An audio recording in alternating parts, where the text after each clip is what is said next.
Hey guys, welcome to Musky Road Rules Podcast and Patreon. Thanks guys for listening and tuning in every week. And I really want to thank the Patreon membership subscribers. You guys, I look forward to putting out good content for you every week on the podcast. It's actually more late October right now. Up here in western Minnesota. It's finally starting to get cold. No, it's not. It's November 1st. What the fuck? I'm a fucking idiot. I can't remember what day it is, but no, it's November 1st. And we actually had our first little skip of snow up in the Angle today. I wasn't there, but seen some pictures. But it's starting to get pretty chilly out here, which is a good thing. We need to get... water temps are starting to fall. We're looking at that 46, 47 degree range right now. Your deeper clear lakes are in that, I'd say probably 49 ish range, but fish are starting to go pretty decent on the suckers.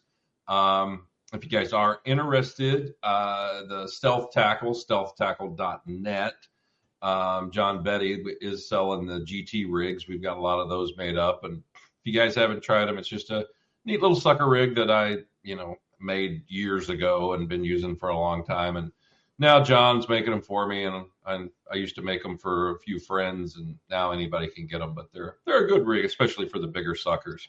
So maybe check that out at stealthtackle.net. But enough about that.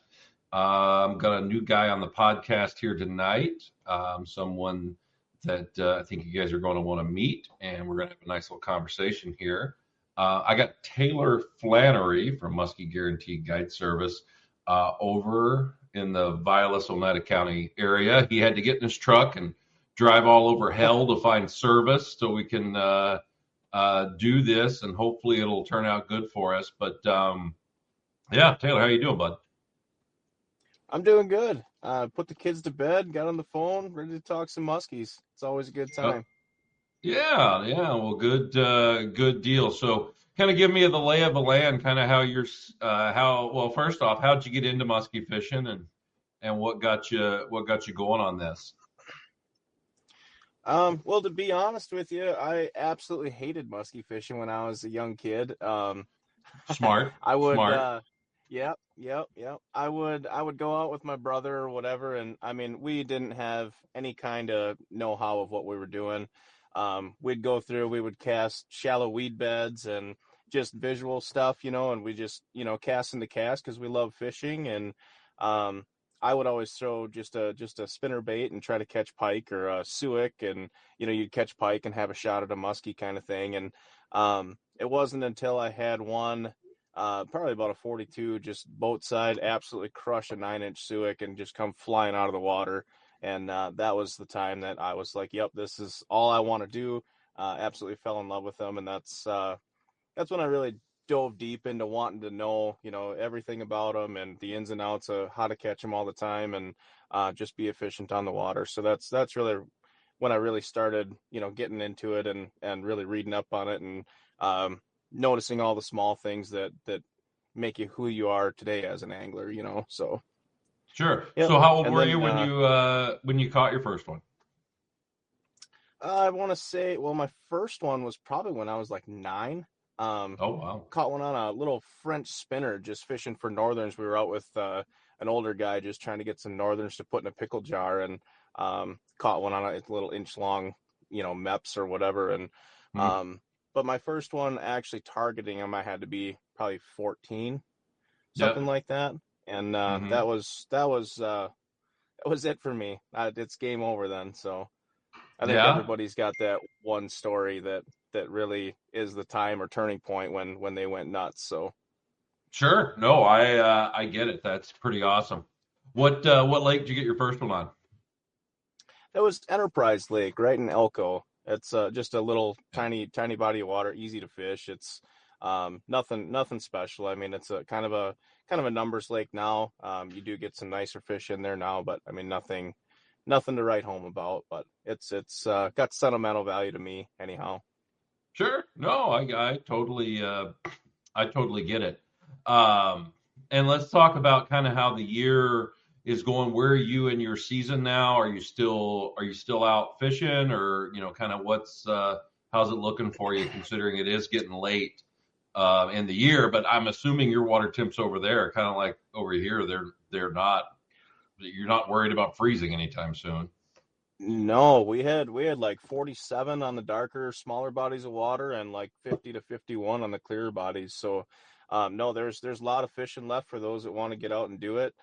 Fish were still biting. I mean, it was getting to be shorter windows, and definitely you could see that it was fall coming. But fish are fat. They're chowing. I actually am done with my guide season. I just finished up yesterday, 2 days ago. 2 days ago, I Hmm. had my last trip for the year. I actually got sideswiped driving down the road in like early September, so I got some repairs and stuff to do on the fiberglass, and that That's that was a always great fun. time. But What happened? yeah, I was just driving down right through on Highway 45. There's a construction zone there, and the car pulled out, headed the other direction, and pulled out into my lane.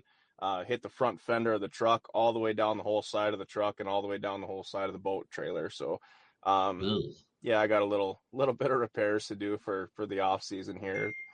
It But probably looks like some of the shit I drive. As messed up as my stuff gets sometimes. Well, that sucks. I've trust me, I've had a lot of experience with crap on the highways and all wreckers putting my boat in the water, wreckers pulling my boat out of the water, all kinds of good stuff. So I know how that deal goes. So how was your year this year? Let's talk. We're getting kind of that into the year time frame. Kind of go through your year for me, like spring, summer, fall. I mean, personally, I thought this year for me was pretty damn tough.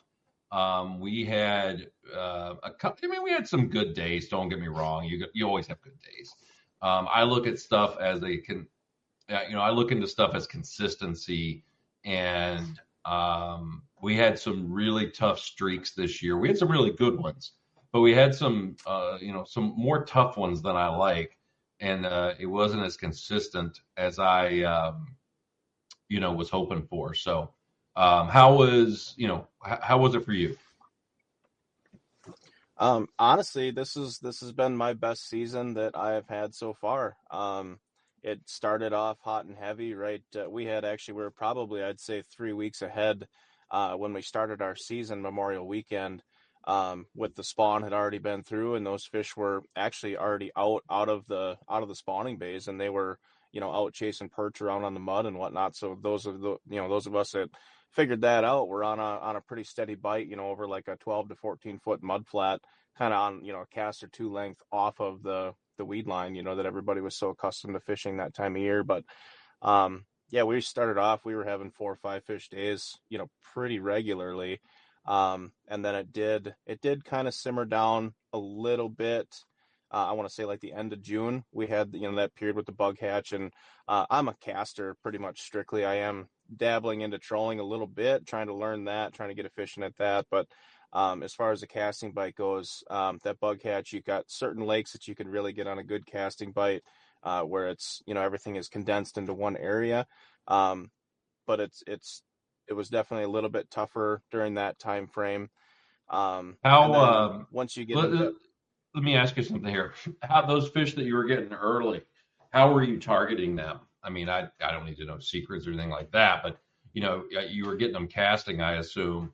Um, Mhm. what were you doing to get those fish to go? It was basically just working, a cast or two lengths off, and you would see they're big balls of perch. And the only thing that we were really getting them to go on was diving rise, Okay. and it was really funny. They were very specific as to what they wanted. I love suics. Don't get me wrong, I absolutely love suics. Could not buy a bite on a suic. Hmm. Tried a Naven, the Chaos Naven, could not get a bite. The one that was really going nuts, this is actually Nick Amoros out of Eagle River. He has Hammer Oh my Customs. God, that guy. Jesus. Yeah, that crazy nut. Yeah, you know him. Yep. But yeah, he has that hammer jerk, and that thing is just a one of one kind of bait. I mean, the wobble that it has, and then when you pause that thing, it just turns sideways. And I mean that start and stop and just giving it, right in their face. They were just crunching that thing. But I actually ended up my tail came out, just cracked the Faulty, epoxy on the bait.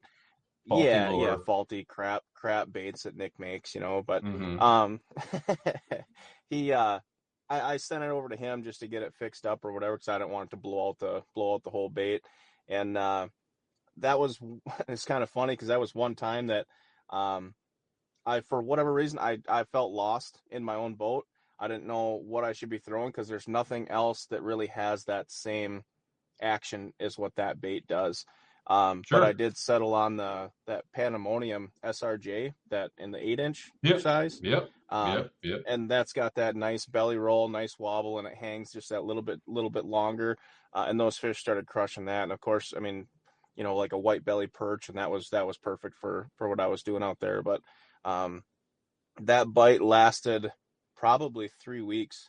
I would say that it was really solid, and then it switched into the rubber bite. So, and it was, Did your those bulldogs and fish? medusas. Yeah, did those fish out there on those schools of bait? Were you having to move a lot and find those schools and relocate them?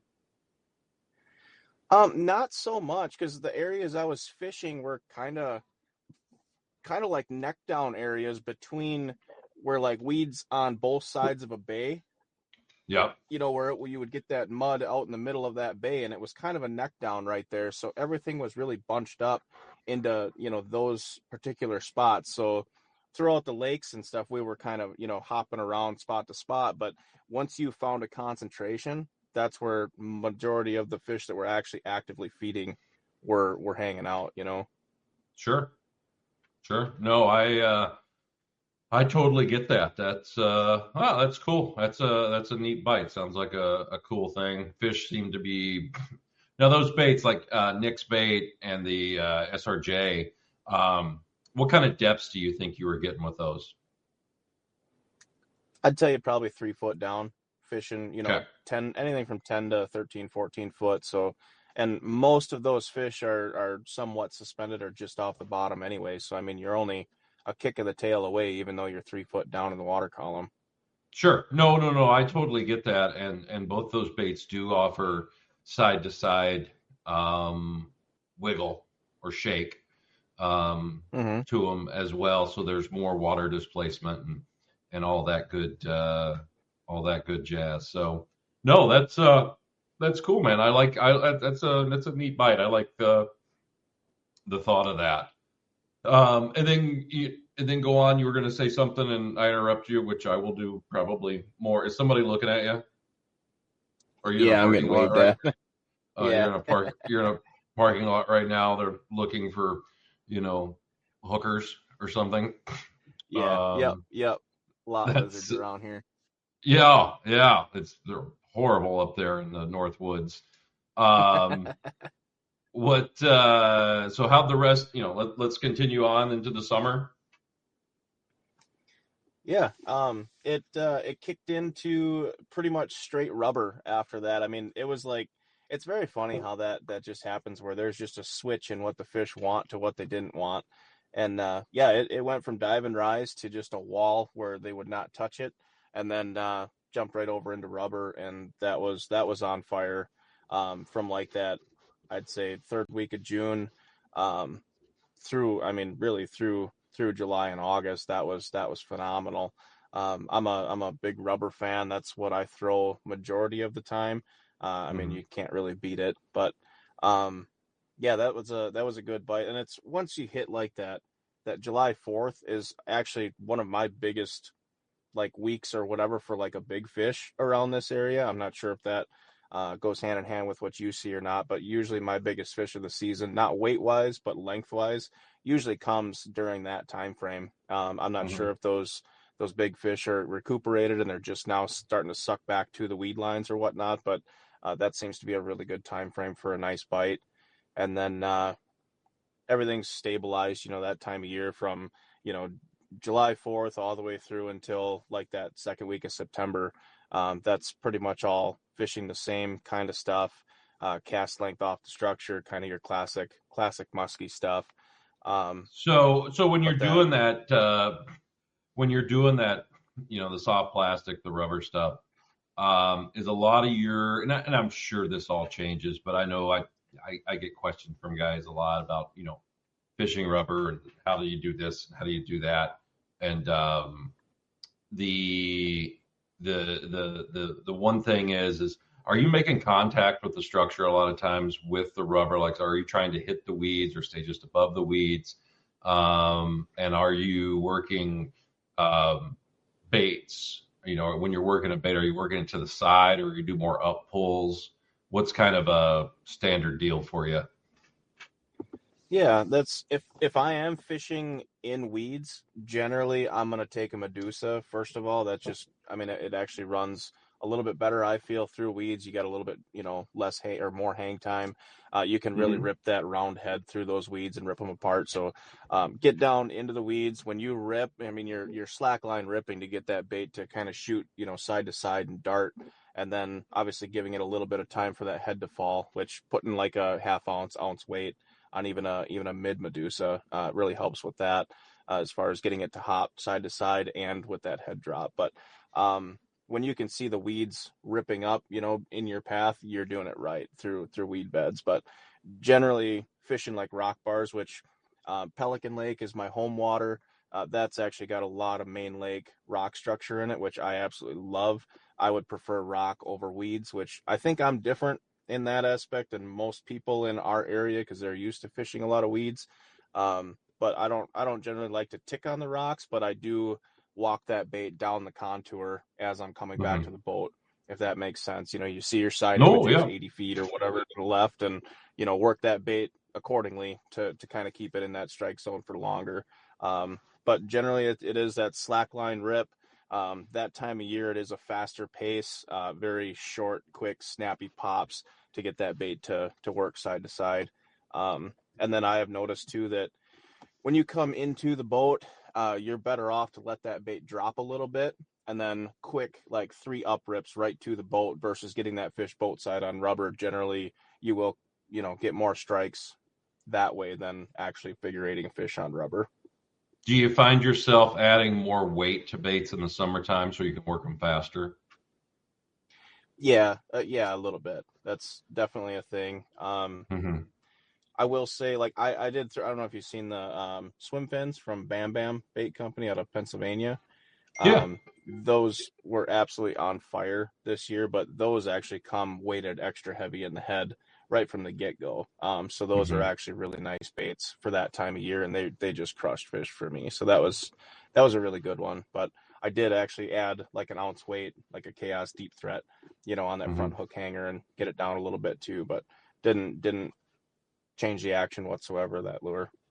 Sure. No, I like adding weight to lures, especially, well, all kinds of lures, but rubber to get it to work faster, you have to add a little extra weight.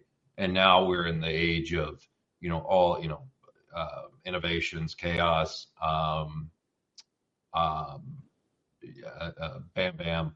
They make their own weight systems and stuff, and it's nice because they're pretty universal. You can put them on a lot of different things, and by using just a knife or something, and sometimes you got to hollow out the hole a little bit and shave it down a little bit to make it work on stuff. But once you get it on there, it really is an interesting thing to play with the weight and stuff on some of these lures. Um, yeah, I always like that. But so, how was the fall? You're in September. Did you get the traditional shallow push of fish like inside weed line stuff, or how was your fall? Yeah, it was actually really good. I would say like the first week of September this year and last year kind of coincided right exactly the same really. We had a cool down early September and the Mm-hmm. bite was great. You had fish were really pushing shallow, doing what they were supposed to do that time of year. Bucktails, topwater, fish were going absolutely nuts in the figure eight. If you couldn't figure eight, you weren't catching fish. Yep. It was kind of stupid to be honest, but Mm-hmm. um, yeah, they were just rocking in, and then it got warm mid-September, and that was kind of a tough stretch. That was probably the toughest stretch that we had for the year. We had nip and fish. We lost a lot of fish. A lot of fish would come in just slow and lazy. But I mean, that's kind of how it goes, when you get a warm up after that cool down. Sure. But I will say that that was very hit or miss, and it was moon dependent and weather dependent on when those fish were going, and when it was on, it was really on. Um, that was kind of the theme for all of September was, it was either good or it was not. Um, Mm-hmm. but that warm up definitely kept a lot of fish out on the mud, a cast or two, out, just hanging out, and bait fish were still out there doing their thing. And obviously when you have that scenario, you don't have anything congregated. It's a little bit tougher bite than what you'd like to have in that September time frame, but fish kind of all over the place. Yeah. No, scattered fish suck. Um, they're hard to deal with. So bucktail wise, what kind of blades in particular were you getting fish on? Singles, doubles, staggers? What was the deal? Yeah, the staggers, the 7/8 Hunzy tails, those bangers are just phenomenal. Those Hmm. fish just go crazy on them. I did really, really well on the bangers, whether it was a 8/9, the 9/10 caught fish, but the 7/8. I mean, if they're gonna eat that bait, why would you throw anything different? Just it's easy as hell to reel in, easy to figure eight, easy to work. Fish get it good. That bait is by far my favorite bucktail. And then actually the M9 Mayhem just came out with, did really, really well as far as a single blade. That thing has a lot of thump to it. I think Hmm. it's got that um, whatever split ring in the middle, separated lure. You kind of get a little bit of swim to it. But with that one, you definitely have to put a piece of shrink wrap on that front treble hook. Otherwise, it just tangles it all into a big mess, and then you completely lose that center split. Hmm. Sure. No, I get it. So October, you said you just finished up the month of October. October for me was really warm. The fish were not wanting, they were hanging on. I mean, we were getting bucktail fish at Lake of the Woods all the way up to the first week of October. Um, Water temps in the low 60s and stuff. I'm sure, is that what you were seeing? Or oh God, sorry, you're Yeah, not boring me. It's just I'm exhausted from the cold today. Um, but were you seeing an extended period of warmth like I think everybody was? yeah, it was a very warm October. We had a couple of days where it was really, really windy, kind of cold, but other than that, it was above average temps, and water temps did not drop whatsoever for the longest time. Still, we're catching bucktail fish. I want to say it was right around like 57 or 58-degree water temps was right about that point when they kind of just left it alone. Then it definitely switched over to like I use a 12-inch Suic an awful lot that time of year. Hmm. The mag size bulldogs, pit bulls. Generally, I do go more bulldog in the fall time of year. Not 100% sure why. I've just had better success on the bulldogs, single tail and that sort of thing that time of year. But yeah, it was still a good bite all through October. And then as the month went on, obviously the windows are getting shorter, and you really gotta be on the spot when you think that bite's gonna happen. But it was very, like, you could almost, I mean, really guarantee that on like your mid morning minor, that was gonna be your bite window. It was it was kind of unreal.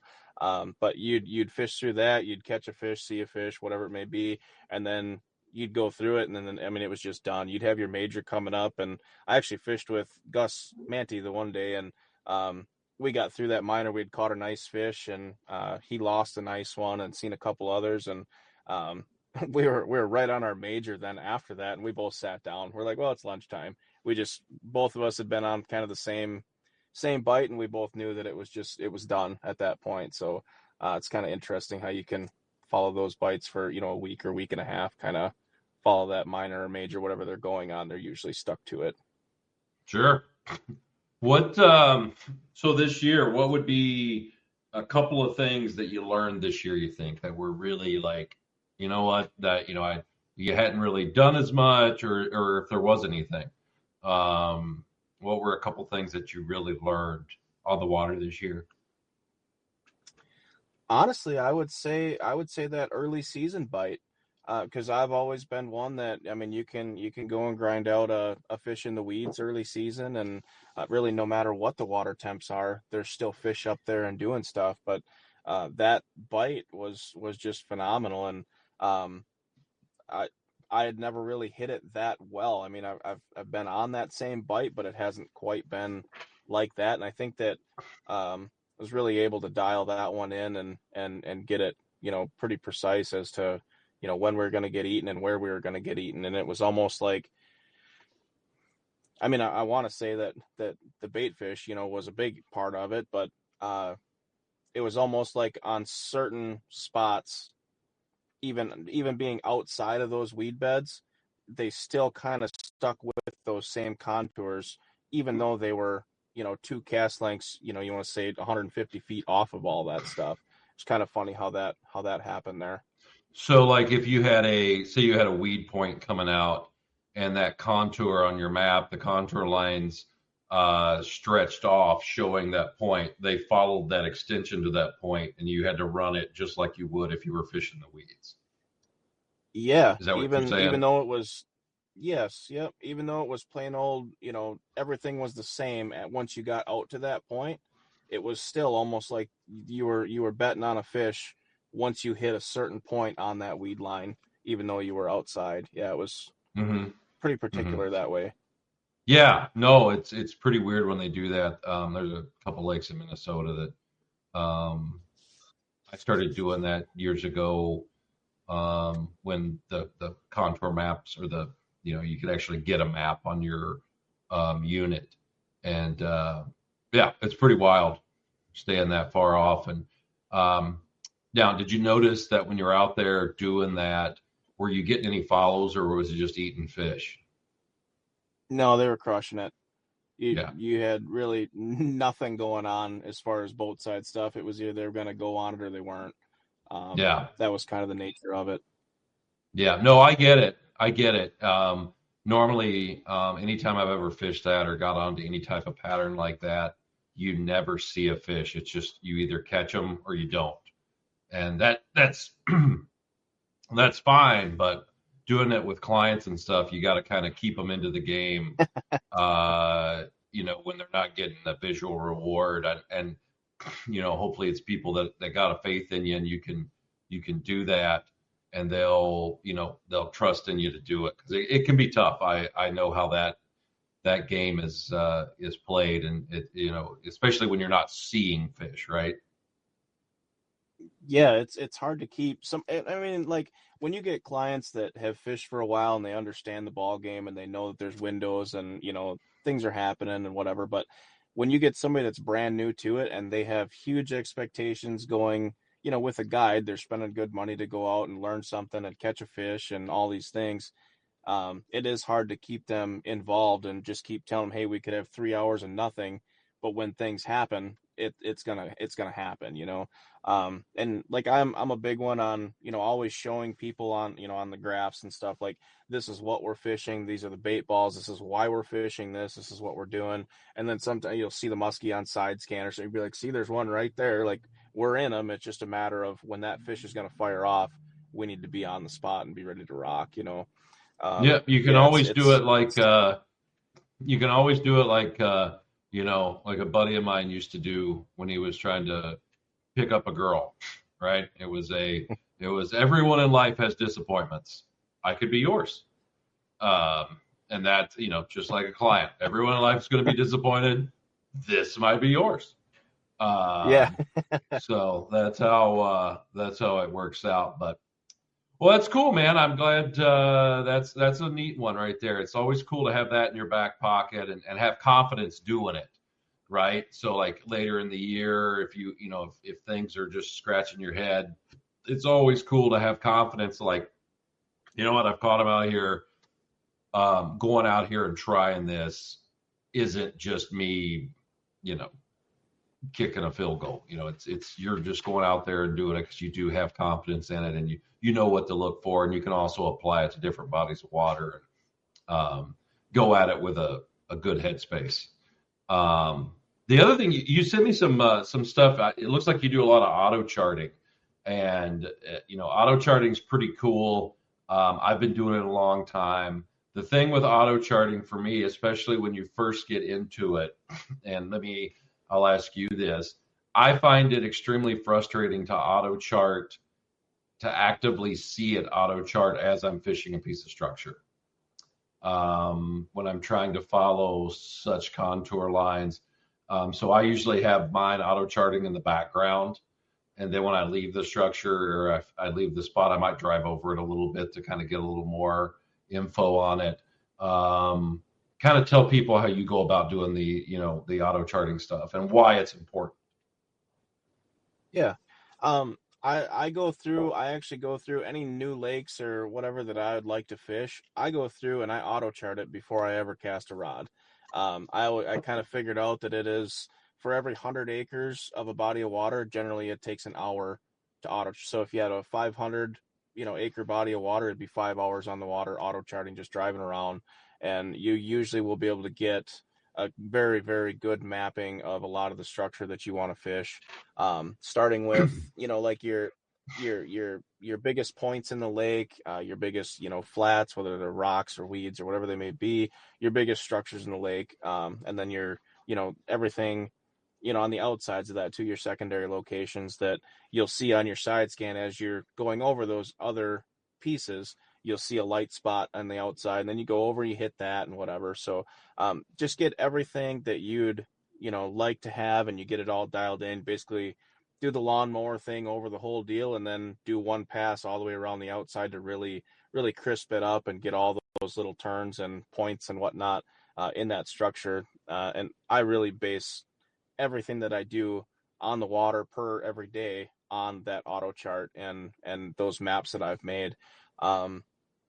I put a lot of faith into that. And then you will find that you have like certain spots on those structures that with a certain wind or whatever blowing into that is always where those fish are going to be. And slowing your boat down and stuff on those little areas is really key in catching fish. And being able to change angles on that same spot, kind of stay stationary and just get 3-4 different casts on that specific area. And a lot of times it's the fourth cast in that you're going to catch a fish. So I fully believe in the auto chart. I do it on every body of water I fish.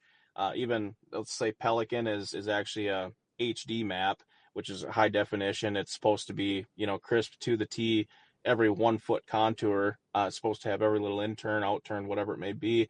I've got probably 45 hours of auto charting on Pelican just because I feel like it's that important to have those little things mapped out, even though they're supposed to be already on the map, but they're not.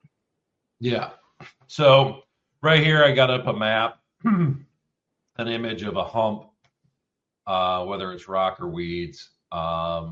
Here, this is what you would see on a 1 foot contour map, just like what you were talking about.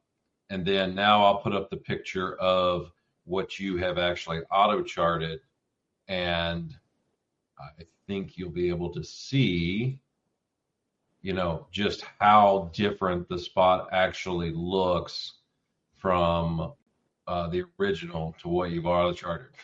Here you've got like, it kind of looks like a camel's head coming out there and a body and stuff. So, but when you actually auto charted it, you can see, you've got a lot of inside turns up on top of that thing. Mm-hmm. So it is, doing that. I mean, you can see, like, especially up here in this 11-foot area on the top of it, you got a big inside turn right there. A couple little guys here on the side, a big main distinct point on the other end. It is pretty amazing what it will actually show. And I think this one here, and you can talk about this one, this guy. Go ahead and kind of explain that. Yeah, so what this one is it's a map that's not a HD map. It's just kind of gives you a rough estimate of where things are. If you were to lay this map over top of the auto chart once it's done, it doesn't even look like the same map.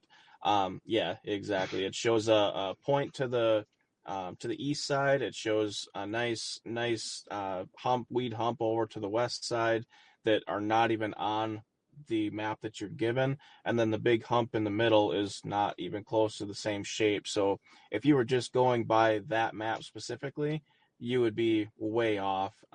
Yeah, that that doesn't match up whatsoever. So No, and doing it that auto and charting. the other thing auto charting helps with is just you know keeping not hitting shit. I mean, there's a lot. Some of these lakes, especially if it doesn't have a detailed map. Oh boy, you can hit some stuff. Yeah, well, you can see where that little white spot is. That's where you hit stuff. Yeah, yeah, yeah, yeah. Oh, I've got some And of that's those. so like this spot in particular. I just kind of talk about like how. So this was I had one trip. I had two 14-year-old kids in the boat. We actually caught a 49 and a half and a 47 and a half that same night. It was just an epic night for northern Wisconsin. But that big piece of structure there, we had a north wind blowing right onto that, and we started on what would be like the southeast point over there, the east point, just on the back side of it, because you have that underwater current, that's ripping around that weed line or whatever, balls up bait fish right there. We started there, caught one on that side of it, and then we worked our way up that other side, and then on the very north side, right before that tip, there's that little tiny intern right there.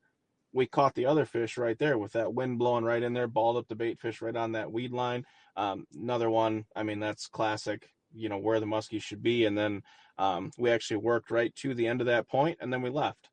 We didn't even Mhm. fish the whole, what would be the southwest side, just for the fact that I didn't think that that's where the fish were going to be staged at. So on bigger pieces of structure like that, during your moon windows, you can really narrow down those spots where those fish are going to be actively feeding, and make use of your 2 hour window versus fishing the entirety of that and probably wasting 20 minutes to a half an hour fishing the other portion of that.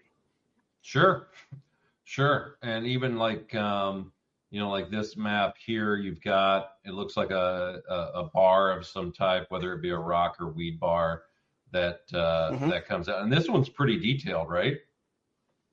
Yeah, that's a HD map. That one is actually probably, shoot, I would tell you 300 yards, 400 yards long. I mean, it is a very, very extensive piece of structure. And that is one where, like, say I have a north wind or an east wind, I would stay on that top side of it. And once you switch into the auto charting, you'll be able to see exactly where those fish are set up. Yeah, you can see all the little tiny interns. Once you get into like August and early September, those fish are up tight onto those. It's a rock bar. They're up tight onto those rocks, and you can. I bet you, Greg, could pick out exactly where I catch fish on every single one of these, just by your knowledge. But you can. So as you're working these pieces of structure, you kind of speed up through those spots where it's just flat, but then you get that Hmm. little point or that little doesn't matter if it's a 2 foot difference or a 10 foot difference. Those are the areas that are going to hold those fish. So you speed up on those straight stretches and then really slow down, pinpoint your casts to those specific areas, and you're going to catch more fish. So, and you're actually Sure. going to waste less time, fishing like that than what you would.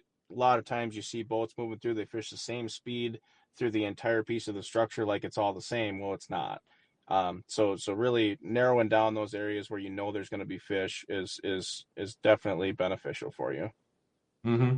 No, it's yeah, it's really cool to do that. And here, the last one you got is just a bay, a standard bay. It is in the high depth, though. You can tell it's got the 1 foot contour lines on it. But kind of explain this guy. Yeah, and what this is just a weed bay. A lot of those other pictures were rocks, and I'll say first off, I like rocks personally. Rocks never change throughout the year. If the wind's blowing from the north, there's going to be a fish in this little inside turn. Weeds change throughout the year, so you're constantly changing depth as the year goes on, and then as the weeds start receding, you're coming back in as well. So I like rocks just because they never change and it makes it easier. But this is a weed bay. I mean, you could fish on that 8-foot contour, and you're going to be in the weed bed, but you're going to be fishing the same speed through the whole thing. You're not going to be pinpointing casts and really knowing where that fish is going to be flying out of. Where once you do the auto charting, then you can actually see where the weeds are the thickest, where they come to little points, where there's little inside turns, and you can pick out where those fish are going to come, basically to the cast. I couldn't tell you how many times this season or any season that I'm like, hey, be ready right here. We might see one right here, and whack, you get drilled. And they're like, they think you're a magician. It's like, it's just what muskies do, and they do it everywhere, and they do it everywhere muskies swim. So if you could really dial this stuff in and see where those little spots are in weeds or rock or whatever it may be, you can really up your efficiency on the water. Sure. No, it's cool, man. The auto chart stuff is really neat. I love it. I've been doing it a long time myself, and it's always cool to use out there, and anything that can give you a little more of an edge is always good. Taylor, how can somebody get a hold of you if they want to go fishing with you? Yeah, I am on Facebook as Musky Guaranteed Guide Service. I'm also on Instagram as the same. And then my phone is 715-490-5088, and you can text or call. All right. Well, just don't be like Gus and have his name written on all the restroom stalls. Because that's call for a good time, right? That's just embarrassing. And sometimes it's in my handwriting because I just like doing that. Because I've yet to go to the bathroom and not wanted to have a Sharpie with me to write my manifestos in the stalls. That's always fun for me. I don't know how many. Yeah, between Gus and Doug Wegner, I love writing their number in bathroom stalls. That's funny. We're gonna have to start that up. It does make me laugh. Oh God, does it make me laugh? All right, bud. Well, hey, this was a pleasure. I appreciate you coming on. Hopefully we can do it again sometime. Sorry I had to make you drive to Utah to do this. But just hold on for a second for me, okay?